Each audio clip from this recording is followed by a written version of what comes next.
8 o'clock. Because I was exhausted, I slept all weekend on Sundays, my one day off. Over time, this hectic schedule destroyed my physique. I plummeted by 2021. COVID kept me from working, but my health declined. They found a heart valve issue after testing my shoulder pain. In June 2021, I was rapidly deteriorating during a checkup. With little brain oxygen, I couldn't remember things. I forgot how to make tea when my wife asked me. A tomato-sized aneurysm over my heart was found by CT and X-rays. After a week, my cardiologist said open heart surgery was necessary. My energy evaporated within days, leaving me bedridden despite our animals' comfort. Then a stinging pain blurred my mind.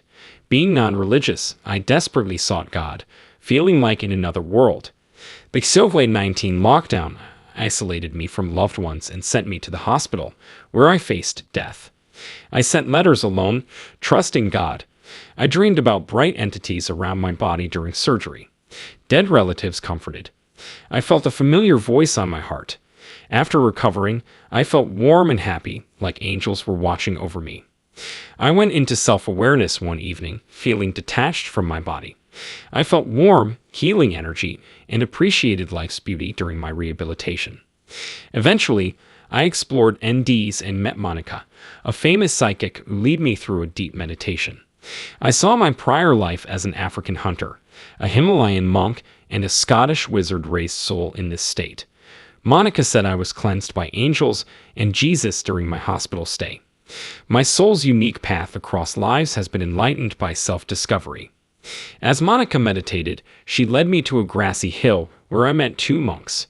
After passing through a settlement, we reached a mountain hall full with monks. Downhill, we passed a bridge and entered a mountainside golden building. Within an inner earth setting, I met blonde-haired, silver-suited people. When we surfaced, we walked across a colorful garden that resembled heaven. Monica commented on my meditation's depth and compared it to her experience with Peter Brock, a famous Australian racer she helped cross over. Since then, Monica has guided me in exploring my healing skills.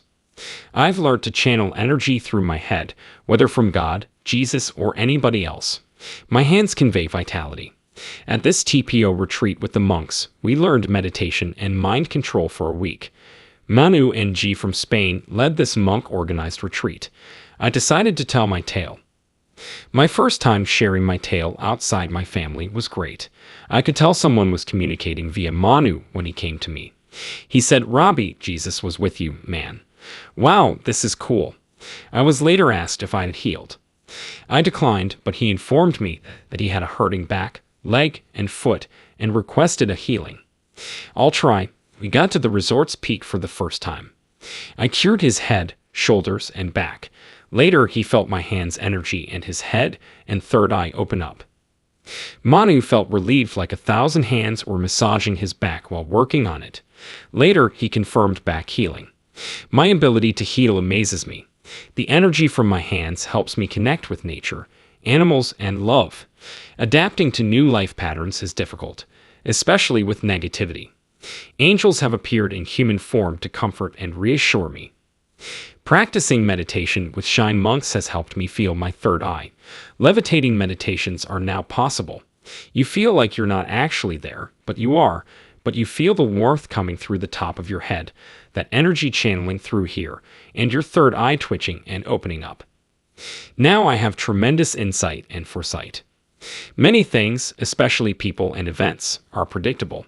It's cool that my senses have been heightened. I always believed in spirituality as a child. Despite not being religious, I always believed in Jesus. I acquired this crucifix after recovery, which is my connection to Jesus. I now receive all these Jesus channelings from this cross. Because many people, normal people, don't understand. I haven't talked much about it. Things like you send energy, love, and everything out into the universe, and it returns. Your love, enthusiasm, and output return. Coming back to you always. Positive thoughts return to you. Negativity brings negative repercussions to your body. You think powerfully. Meditation helps control thoughts. You have a body, but your soul or spirit meditates and connects to the higher realms. At first, my life was difficult throughout. I often contemplated suicide.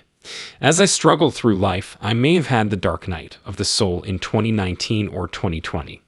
Perhaps because we're starting as souls to rise, change, and ascend, I felt a lot of energies. That period was difficult. After my ordeal, I'm fearless. Nothing in the past scares me. Not fearing death is cool, you know. Since my soul will live, I have no fear of death. Lacking dread of death and anything else is the most important thing. She says, yeah, but you should be worried about this or worried about that. No worries. Paper only. I mean, it's just words on paper. I view things differently. No fear, especially of death. Please recount NDEs. Avoid shame about your NDEs and other experiences.